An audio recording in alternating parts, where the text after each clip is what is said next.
Why would a child do something so terrible that it's hard to understand? A few young people around the world have gone beyond simple mischief, committing acts of shocking violence. These stories aren't just about kids acting out. They've left communities heartbroken and people wondering what makes a child turn so dark. From planned murders to cruel acts, these cases make us ask, what pushes a young person to do such awful things? Below, we look at some of the most shocking cases of kids who committed serious crimes, exploring what they did, why, and how it affected the world. James Vlasakis, caught in a dark trap. James Vlasakis, a young Australian, got pulled into one of Australia's worst murder cases, called the Snowtown Bodies and Barrels killings. A cruel man named John Bunting manipulated him into helping with at least 4 murders where people were tortured, killed, and hidden in barrels. James was driven by a mix of wanting to please Bunting and his own greed. The crimes horrified Australia.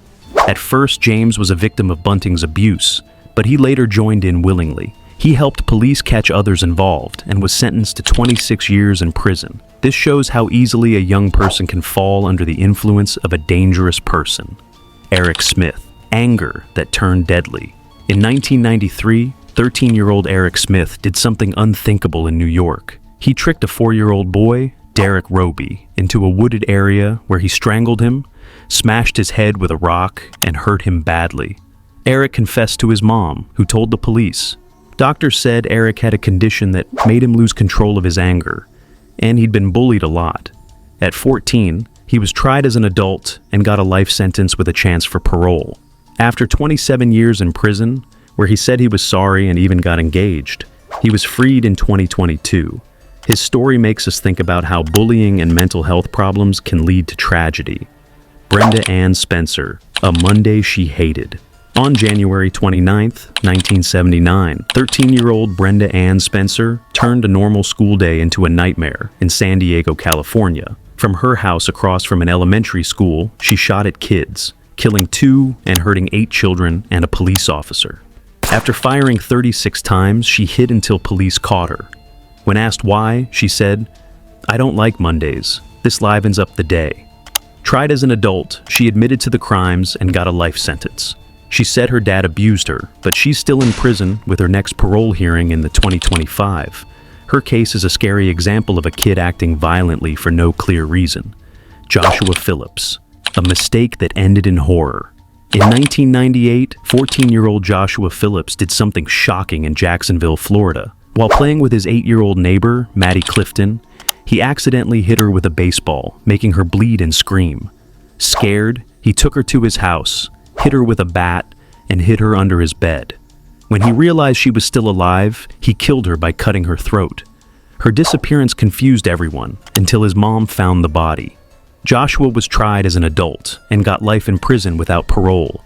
In prison, he trained to help other inmates with legal work, but he's still locked up. This shows how panic can lead to terrible choices. Matthew Myla, following a killer's path. At 17, Matthew Myla, related to Australia's infamous killer Ivan Myla, committed a brutal murder in 2010. He and a friend tricked 17-year-old David Ochterlony into going to a forest, pretending it was for a birthday party. There, Matthew killed David with an axe and recorded it, later bragging to friends. He showed no remorse and seemed to want to copy his uncle's crimes. Sentenced to 43 years, his actions brought back fears tied to the Milot family and the forest where his uncle killed. This case shows how a bad family influence can push a young person to do horrible things. Michael Hernandez, obsessed with killing. At 14, Michael Hernandez's obsession with serial killers led to a terrible crime in 2004. In Miami, he lured his friend Jamie Goff, also 14, into a school bathroom and stabbed him 42 times. His journal showed he had a kill list that included others, even his sister. He tried to say he was insane, but he was sentenced to life in 2008. He died in prison in 2021 from health problems. His case shows how dangerous it is when a young person becomes obsessed with violence. Mary Bell, a child shaped by pain. In 1968, 10-year-old Mary Bell shocked England by killing 2 young boys, 4-year-old Martin Brown and 3-year-old Brian Howe, by strangling them. Her tough childhood full of abuse and neglect, came up in court. She was found guilty of manslaughter because of her mental state and was held until 1980. Her case shows how a bad upbringing can lead to terrible actions and makes us think about how to help troubled kids. Craig Price, a young killer's rage. Between 13 and 15, Craig Price killed 4 people in Rhode Island, starting in 1987. He stabbed a neighbor 58 times and later killed a mom and her 2 daughters. After confessing, he kept acting violently in prison, attacking others. Extra sentences have kept him locked up past his original release date. His case shows how dangerous unchecked anger can be in a young person. John Venables and Robert Thompson, a crime that shocked the UK. In 1993, 10-year-olds John Venables and Robert Thompson did something horrific in Liverpool, England. They took 2-year-old James Bulger from a mall, hurt him badly, and left his body on a train track. Security cameras helped police catch them, and at 11, they became the youngest convicted killers in modern British history. They were held until 2001, then released with new identities. Venables got in trouble again later, but Thompson stayed out of sight. Their case made people debate how to handle kids who commit serious crimes. Brandon McInerney, a deadly reaction. In 2008, 14-year-old Brandon McInerney shot and killed his classmate, 15-year-old Lawrence King, at a California school. Lawrence had shown affection toward Brandon, which led to teasing. Brandon admitted to murder and got 21 years in prison. His case shows how peer pressure and intolerance can lead to tragedy. Eric Harris and Dylan Klebold, the Columbine disaster. On April 20th, 1999, 18-year-olds Eric Harris and Dylan Klebold attacked Columbine High School, killing 12 students and a teacher. Their plan to use bombs failed, so they shot people before killing themselves. This tragedy led to big discussions about school safety, mental health, and gun laws. Paula R. Cooper, a robbery gone wrong. In 1985, 15-year-old Paula Cooper and her friends killed 77-year-old Ruth Pelkey during a robbery, stabbing her 33 times. First sentenced to death, her punishment was changed to life in prison after a court ruling. Her tough childhood and bad behavior in prison made her case complex. She took her own life in 2015, 2 years after being freed.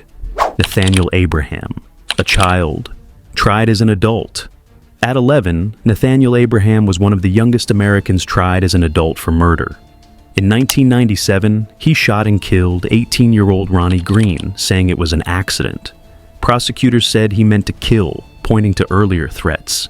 He was held in juvenile detention until 21 and released in 2007, but got in trouble again later. His case makes us question if kids should be tried like adults. Jake Evans, inspired by a movie. In 2012, 17-year-old Jake Evans killed his mom and sister in Texas after watching a horror movie. He used his grandfather's gun and called 911 to confess. Sentenced to 45 years, his case shows how media and mental health issues can lead to terrible actions. Jasmine Richardson, a family betrayed. At 12, Jasmine Richardson and her boyfriend killed her parents and brother in Canada in 2006. She got 10 years and was released in 2016. Her case raised questions about bad relationships and how they affect young people. Anissa Weier and Morgan Geyser, the Slender Man case. In 2014, 12-year-olds Anissa Weier and Morgan Geyser stabbed their friend Peyton Leutner 19 times in Wisconsin. Thinking it would please a made-up internet character called Slender Man. Tried as adults, Weier got 25 years and was released in 2021, while Geyser is still in prison.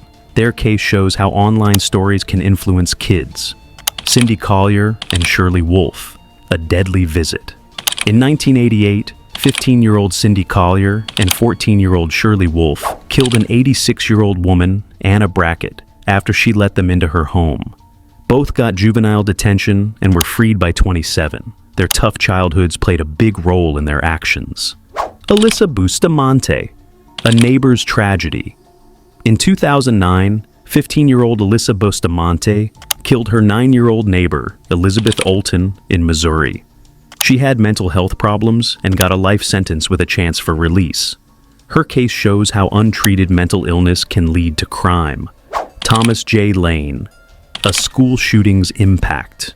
In 2012, 17-year-old Thomas Lane killed 3 students at Columbine High School in Ohio. Sentenced to life without parole, he tried to escape in 2014, showing he was still dangerous. His case highlights how personal grudges can lead to violence. Rachel Schoaf and Shelia Eddy, a friend's betrayal. In 2012, 16-year-olds Rachel Schoaf and Shelia Eddy killed their friend Skylar Neese in West Virginia. Rachel confessed and got 30 years, while Shelia got life. Their case shows how hidden problems in friendships can turn deadly. Graham Young, the teacup poisoner. At 14, Graham Young started poisoning people in England. After 9 years in custody, he was released but killed again. Sentenced to life, he died in 1990. His story, which inspired a movie, shows a young person's calculated cruelty.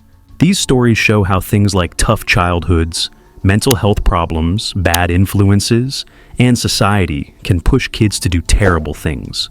They make us think about how to stop this from happening and help kids before they go down a dark path.